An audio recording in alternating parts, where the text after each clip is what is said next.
You don't know me, but I've known a few women like you. Oh, I don't think you've ever known a woman like me. Live from the Hollywood back hills of North Carolina, welcome to a special bonus episode of the Confirmed Epic Podcast. I, of course, am the real Brad Bell. This is a very special, very epic episode, simply because I have my much better half joining me tonight, Mrs. Abby Curtis Bell. And just to kind of set things up for you, we've kind of been relaxing, shooting the breeze. It's the summer. This isn't going to be the traditional structured podcast. Not that any of them are too structured, but this is going to be a laid-back conversation with my wife. She's been gracious enough to come on here. And the topic of discussion is going to be Wonder Woman, who is her favorite superhero. And you know it is a special character to her if she's willing to come on the Confirmed Epic Podcast. So, without further ado, the lady who has been mentioned many times but never appeared on the Confirmed Epic Podcast, the one, the only, Abigail Bell. Abby, or my wife as I call her. Abby, how are you doing tonight? I'm great. I'm doing well too. I hope you're not great. I hope you're epic because you're on the Confirmed Epic Podcast. I wish I had my own mic though, because this is just weird when you're like going back and forth like that.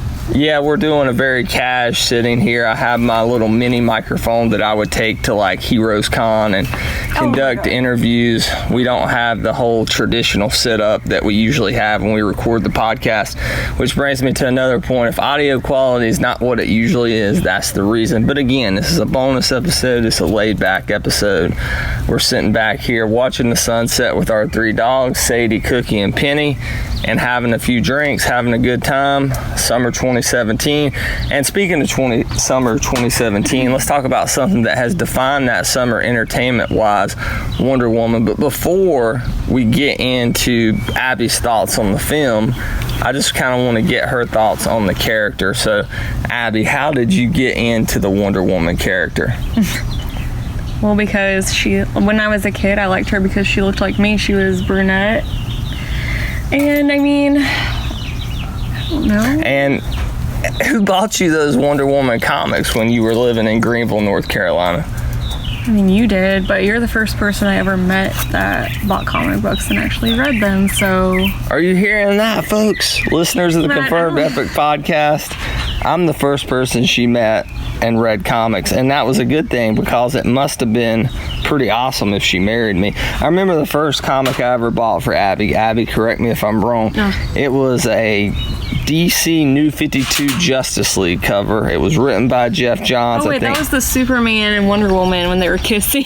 That's right. It was art by Jim Lee. It was kind of when they had revamped everything, and you had Superman not dating Lois Lane. He had fell in love with Wonder Woman, which is how it should be. And I actually bought 2 copies because I was collecting that series at the time. And Abby, how did you display that comic? Do you remember? Didn't we have it framed at one point?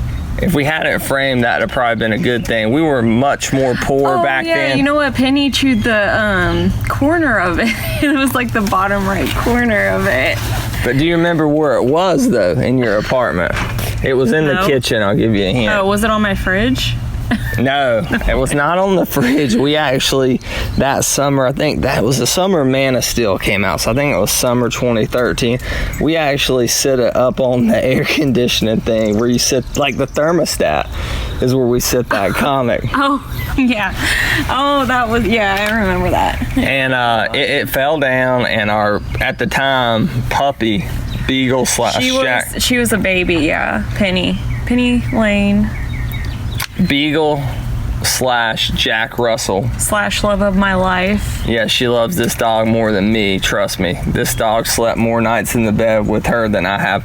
But let's talk about, you mentioned you like the Wonder Woman character because she kind of looks like you. She's brunette, she's fair skinned, she's beautiful just like you are, honey. Well, and, I'm a nurse, so we kind of like, I take care of people that can't take care of themselves, and she fights for those that can't fight for themselves. So I kind of like that aspect of her. I don't know, and she's just, I don't know, what can you say about her? She's feminine while also kicking ass, and she's very nurturing, and I mean, she cares about everybody, whereas like other superhero female characters, they're more like just there to kick ass. Or maybe that, I mean, I don't really know because I don't read comic books. Like, you know about the... You read Wonder Woman, because I've been getting the Greg Rucka run, the one that's been DC Rebirth. Have you enjoyed those comics?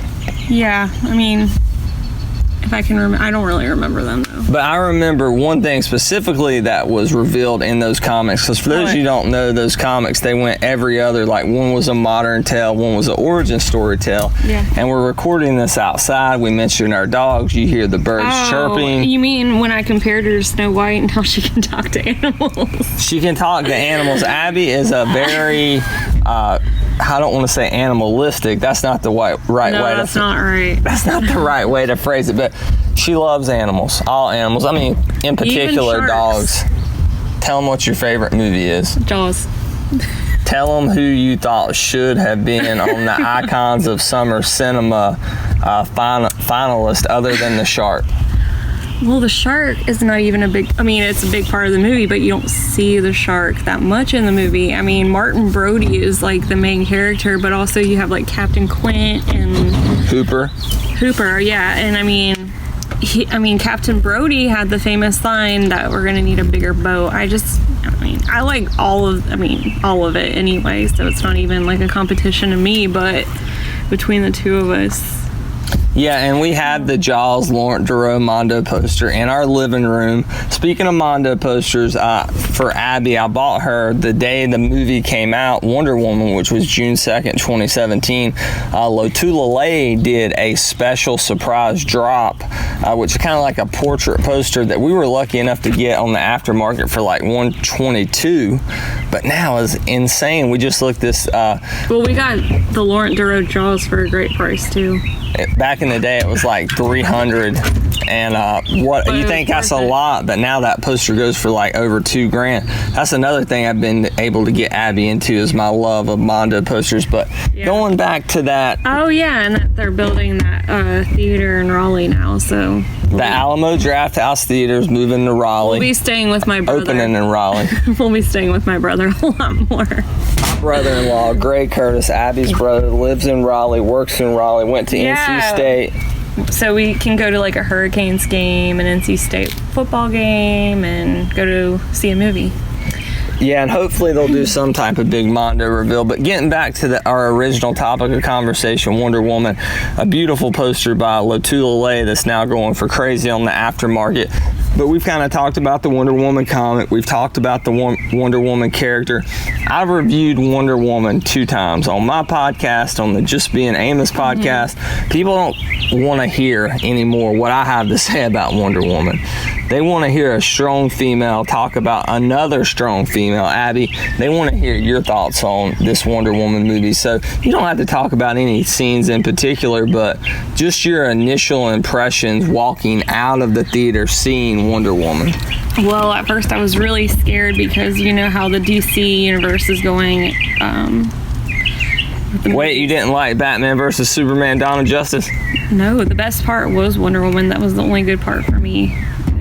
And so Marvel has kind of been kicking DC's ass, and so I was really worried going in because I was like, oh, it's probably going to be really bad because, I mean, Man of Steel was okay. I liked it okay, but I mean, it wasn't the best movie. We have a Mondo poster by Ken Taylor of that in our living room as well. But, you know, I mean, leading up to it, you heard people saying it was going to be a mess, that they didn't really know what they were doing with it, and I just didn't know how they were going to portray her. I mean, I knew Gal Gadot was going to do a good job because she did a great job in Batman versus Superman, but I think she did fairly well. So when you walked out of the theater, what was the emotion you were feeling? Mean, I wanted to cry because it was so good. You saw this leading female superhero, and she kicked ass, and she just lived up to everything that Wonder Woman should be and is. And I mean, I thought the movie was awesome. It was like one of the best superhero movies I've ever seen, if not the best. Which we argue about that because you think The Dark Knight's better, and I'm like, it is. No, it's not. And I like Batman too, but that's for another topic. So that's another topic for another day. Obviously, The Dark Knight's my favorite film. Listeners of the Confirmed Epic podcast and The Geeks Worldwide Radio, which this will proudly be presented by. He only watches it all the time, blast it on our surround sound. I mean, like our whole house shakes. I'm like, Brad, turn that off. Yeah, it's my favorite movie of all time. Actually, I try No, it's that, and then you watch the Panthers Super Bowl. In 2003 against the Patriots. Like, we have that video, and you'll play that, or The Dark Knight. Which, The Dark Knight, I try not to overwatch. I try to watch it about twice a year because I like that movie so much. I don't want to oversaturate it. We can all agree that Heath Ledger killed it as the Joker. I don't know about poor choice of words there, Abby, as Heath Ledger said. Okay, well, I didn't mean it like that. I know. So let's get back to Wonder Woman. You were blown away with this film, as was I. I don't want to, I mean, this is a very casual, laid back podcast bonus episode we're having here, but I don't want to get too political, but just considering kind of the current political climate, you're not a political person. I am. I'm a history teacher, but did it mean more to you to have this strong female character in the limelight right now, considering how the state of things are politically in America and in the world? Oh, yeah, I think it was the perfect year for them to come out with a Wonder Woman movie because, you know, look at our president. Look how he talks about women. Look how he treats women. So, I mean, and they had a lot of political quotes in there. It was politically subtly without being overtly in your face. Yeah, even if you want to even say about them bringing up like the whole white men versus Native American thing, like that's never really been brought up before. And in a superhero movie. No, yeah. And so, I mean, they're talking about the character Chief, one of the 4 companions that was with Wonder Woman. There was a lot of political statements. So let's talk about the first act, the mascara. Yeah. Beautiful place. What were your thoughts on that in particular? What were your thoughts on Robin Wright's character? Oh my God, I loved Robin Wright's character. She kicked ass. I mean, she did an awesome job with that. But I also heard like the rest of the actresses, who was the director? Patty Jenkins. She picked a bunch of like female athletes to be, you know, the rest of the warriors on the Amazons. Yeah, the Amazons, and I thought that was really cool. And you could tell they were all super athletic in that. I mean, I love the part where she's like shield and she jumps up and there's like, 2 or 3 guys behind that big giant rock during that battle scene, and she shoots like 3 arrows at them. That was an iconic scene. That was really badass when she flipped off the horse and got the 3 people with the arrows. What'd you think about the look as far as the sets and whatnot of Themyscira? I thought it was cool. I thought it looked, you know, like kind of like, I don't know. It looked like the Bahamas. It was a very paradise island. I was gonna say like Greece, but not like a popular. You know how when you picture Greece, it's like always the village on the hill looking down at the blue water. I thought it kind of looked like that. Obviously not as populated, and yeah, I mean that's a place that I would want to go to. Obviously, we both love the beach. We both love the ocean. Who wouldn't want to go there? Let's talk about the second act of the film. This took place in France, well, London, then France, in Are we World not War going to talk I. about her mom and that story about Ares? Yeah, you can talk about that if you want to. What do you want to say about that, Abby? Because, I mean, that's not anything I really covered too hard on my other 2 conversations with Amos and Andrew. We don't have to talk really about that then. Okay, we'll get to Ares a little bit here later on. I mean, that really is like her strongest villain from what I know. You know, Cheetah are Ares. Okay, so there's a few where they're like joined up to fight a common villain together. So, I mean, she never teams up with Ares. So Ares is kind of one of her biggest foils from the comic book universe. I told you it was going to be that way.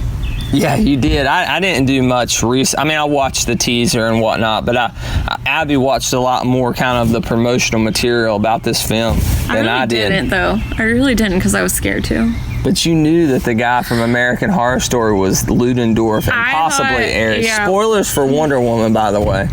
Well, no, when I first saw the trailer, I thought this was, God, when was this? Like back when we were seeing Civil War, maybe even before that? It was San Diego Comic-Con 2016. We watched it on the computer. Okay, so then I was like, oh, he's probably Ares, the god of war, because they were in World War I.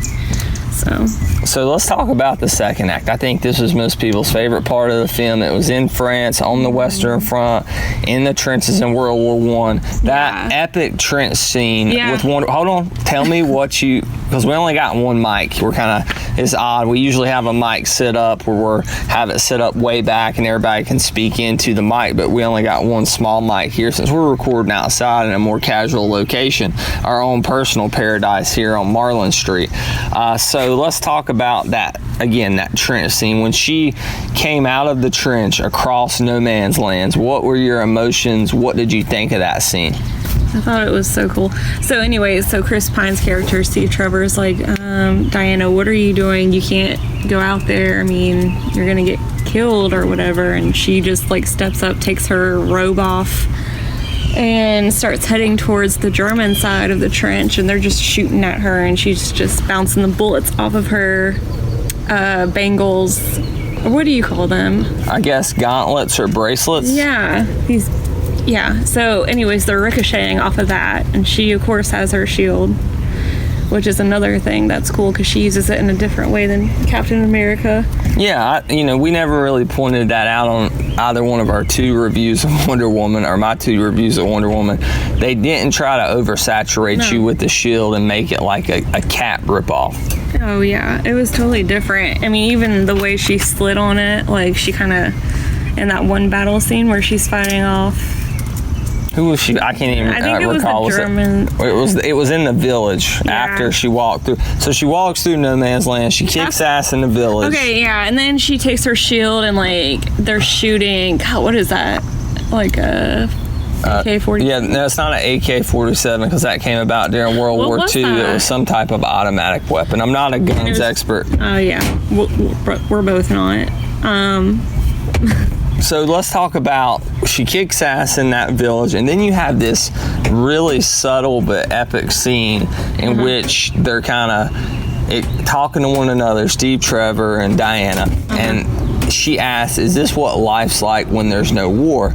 People are drinking, they're singing, they're dancing, drink, and be merry. Yeah, that's after they, defeat the Germans and save the village, and she's like, is this, they kind of go up to this pubish kind of place, and they're playing like live music and everybody's drinking and dancing, and she's like, well, is this what you guys do when there is no war? And he's kind of like explaining to her that he doesn't really... He doesn't maybe. It's not really sure. I don't think he's ever kind of had this enjoyment in his life that Diana brought to him. There's a bee flying around right now. So, oh my God. Snow begins to fall. Talk about, Abby, just that pure excitement, enjoyment that Diana had when she saw that first snowfall.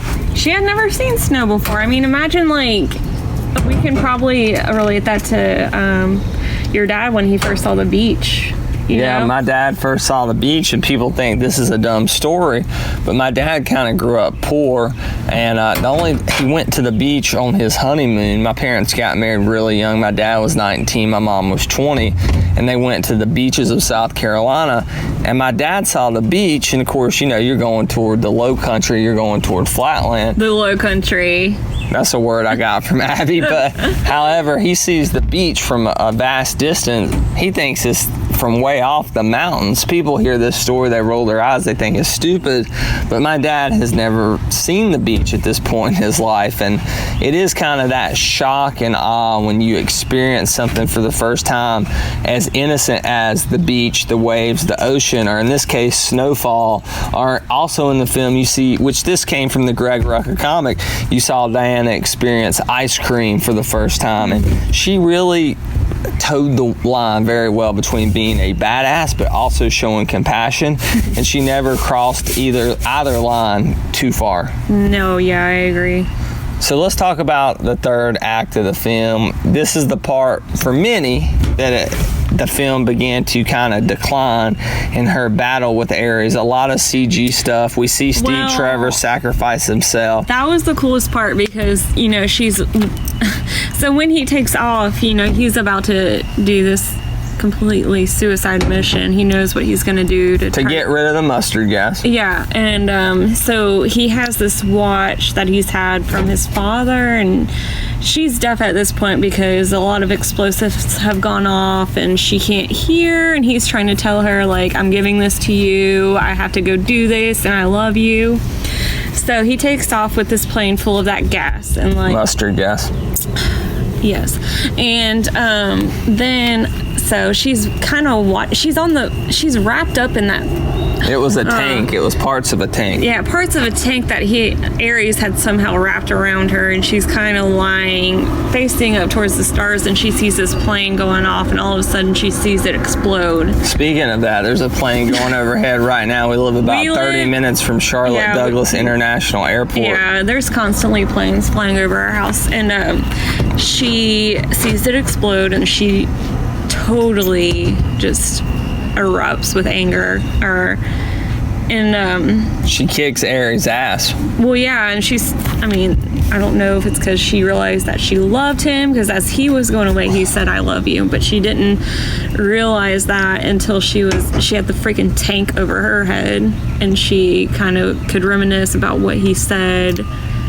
Did you see the twist coming where the dude from Harry Potter, David Thewlis, who played Lupin in Harry Potter? I know you're not a huge Harry Potter fan. No. Neither am I. I'm a little bit bigger probably than you are. No. But anyways, did you see that twist coming, or did it surprise you a little? Oh, yeah, it surprised me. Well, because you think what's that guy from American Horror Story? His name's Sam Houston. He played Ludendorff, the Axeman on American Horror Story. Yeah, which is another good series that we watched. But yeah, I thought it was him, and then when she took the sword and stabbed him with it, I was like, yeah, that's not him. It's got to be somebody else. But you just didn't know who it was until... That was kind of unsuspecting. So honestly, I know you love Wonder Woman, but kind of taking that bias out of it. Yeah. Is this, you think this is really the best superhero film you've ever seen? Yeah, Why? I don't even know. So, okay. I don't even know. I would probably say that's my favorite, and then the Captain America... Winter Soldier.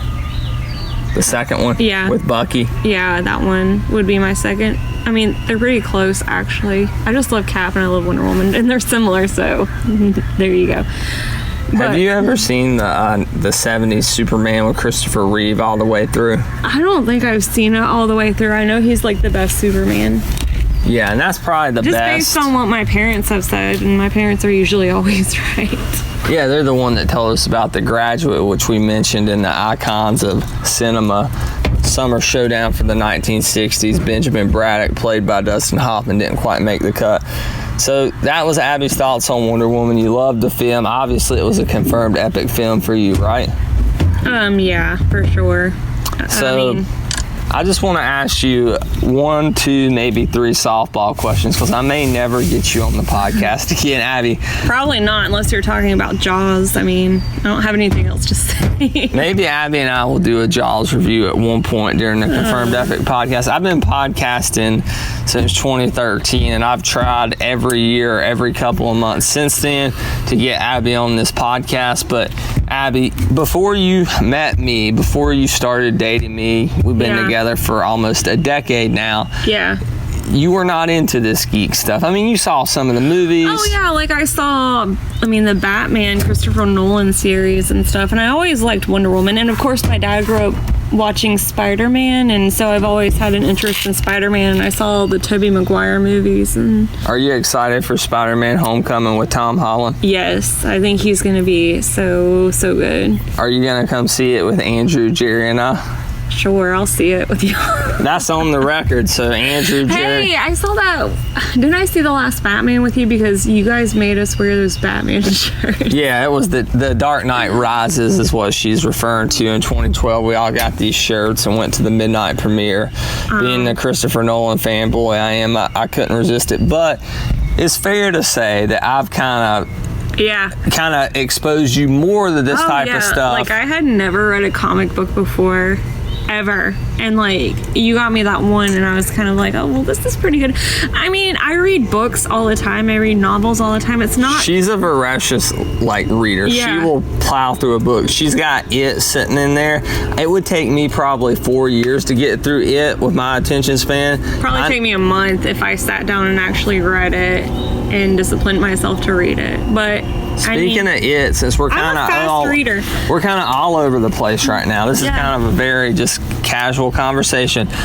How excited and why are you excited for this It movie coming out in September? Because the trailer came up when Andrew, Jerry, and I were watching The Mummy. I told Andrew that Abby is freaking excited for this movie. Yeah. Why? I mean, you're not a huge horror fan. Well, okay, so you got me into American Horror Story, into Michael Myers' Halloween, the 70s version with Jamie Lee Curtis in it, and like we watched that. We watched all of them this Halloween, and even Rob Zombie's, which I didn't really particularly like. I thought that was just too much, but I really do like the old Halloweens, and then we both love American Horror Story. Like, I've tried to get people I know into it, and but I read Salem's Lot by Stephen King because my mom actually talked me into it. She's like, you know, it scared the crap out of her when she was a teenager when she read it, because they had a house and they actually had a big basement where they have like this big pool room, this big TV room, and like 2 bedrooms downstairs because my mom is one of 5. And she said she was reading it in the basement, and the house was actually made on an old Native American burial ground. Your mom's house or the house on Salem's Lot? You know, no, my mom's house in Asheboro. She's one. I didn't know that. Yeah. And she said, you know, she'd be up late at night listening to music or reading, and she would hear like scratches kind of on the wall, which she exaggerates a lot, so No, your mom, Lori Curtis, never. So, but she said she swears that one night she even threw the book across the room and just ran upstairs. But, so that really, I mean, I really have been wanting to read Stephen King for a while just because I heard nothing but good things. So I read Salem's Lot, loved it, scared me in some parts, but totally loved it. He's such a great writer. And then you were reading Misery. Which it was miserable, and I didn't finish the book. So then we saw the trailer for It come out, and I was like, oh my God, that's going to be so good. I mean, because you know the old TV, was it made for TV? It was a TV miniseries that was still scary as hell. Well, Andrew Stokes said the first nightmare he ever remembers having was because he watched it when he knew he shouldn't be. Yeah, and I mean, even the character who plays Pennywise, I mean, the actor that plays Pennywise. This time in the new one? Yeah, the new one. Skarsgård. Yeah, Skarsgård's brother. Not Alexander Skarsgård, it's the younger, Skarsgård. Is it Sebastian? I can't remember what his name is, but yeah, he's my age exactly, 26, and he looks just scary as hell. He does. Pennywise, and I think it's just going to be really good. I'm super excited for it too, but over the course of kind of hearing me podcast and reading comics, and I made I don't know, not a vow, because of course I would have married Abby either way, but I told Abby I wouldn't marry her unless she finished the original Star Wars trilogy start to finish, so I made her kind of sit through a lot of things. Okay, yeah, but I saw the old ones, so I mean, I saw the important ones. She had seen bits and pieces of the original trilogy? Brad, no. I had seen the original trilogy. But I made her watch the prequels but too, you know, which I apologize. I had nightmares about, and you know I hate space. Salacious B. Crumb is her least favorite character. Why does he freak you out so much? Well, I just had a nightmare about him one night. It wasn't even about Jabba or anything, but yeah, it was kind of like he was in a basement, like my grandparents' basement, going back to their basement. Their basement must be really haunted or something.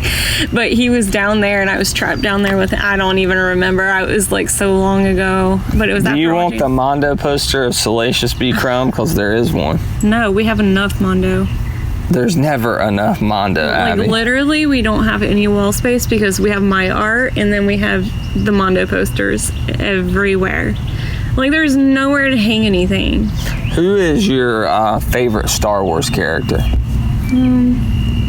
Probably Darth Vader. Should he be Bruce the Shark in the Icons of Summer Cinema Showdown? That's a close one, but no. We'll see what the listeners decide.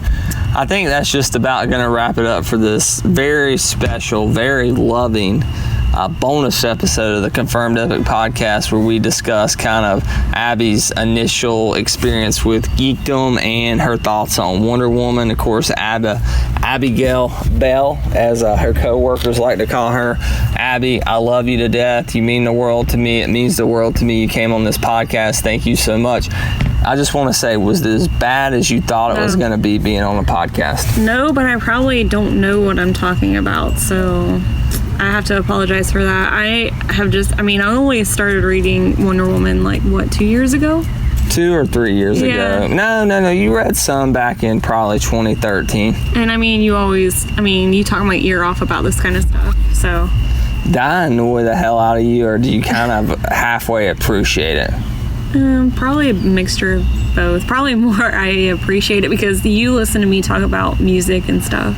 And I don't hate music. I mean, who hates music? Well, it's just Abby's a musical fanatic, like I am with film or comics. How much do I play music, though? How much? How often do I play it? Probably 4 nights a week. Probably 4 nights a week, whether it's a record player, whether it's on her little Sony Bluetooth little boombox she's got. Me, I listen to music with Abby when we're chilling, relaxing, but I mainly listen to podcasts.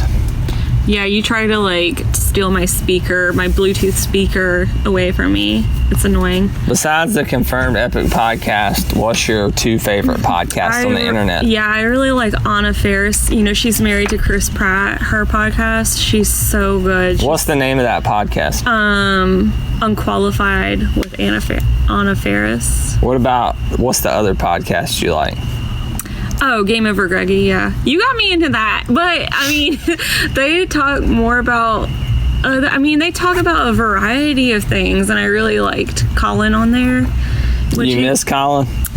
Yeah, I do. Because, he's from Long Island. I wouldn't say I'm conservative. I wouldn't say I'm liberal either. But he kind of balanced them out because they're way liberal, and he was and he's he's into history like you are, so it was interesting hearing, and he's so smart. It was interesting hearing him talk about different topics and hearing his viewpoint because it was so different from everybody else's, and I missed that, but we all sorely miss Colin Moriarty on Game Over Greggy. Thanks to people like Greg Miller for inspiring people like me to podcast. Such a great guy. We love that guy. And again, thanks Abby for being on here, talking to me, sitting down. We talk all the time, but it's one thing to get on a podcast and talk to a microphone, especially when, you do it a bunch of times. You're used to it as second nature. But when it's your first time, even if it's with your husband in a casual setting, when it's your first time sitting in front of a mic answering questions, it's a little weird.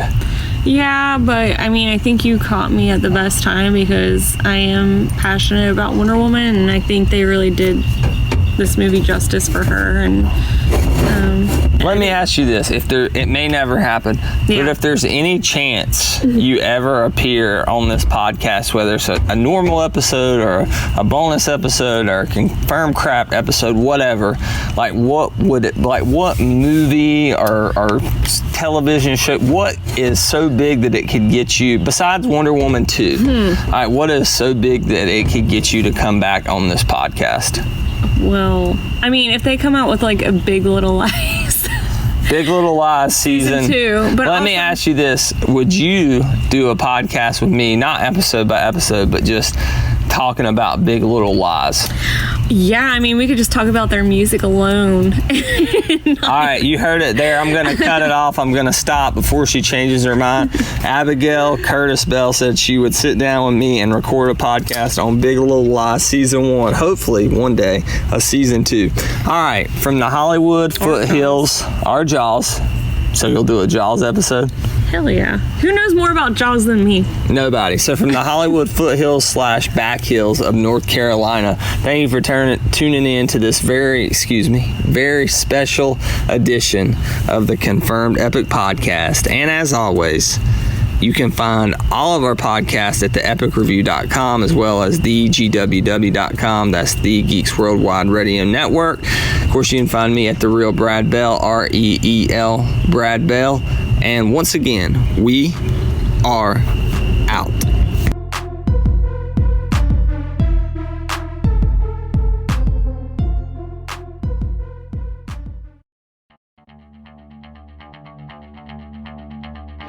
This has been a production of the GWW Radio Network. Please don't forget to subscribe, rate, and review us on iTunes, Stitcher, and SoundCloud.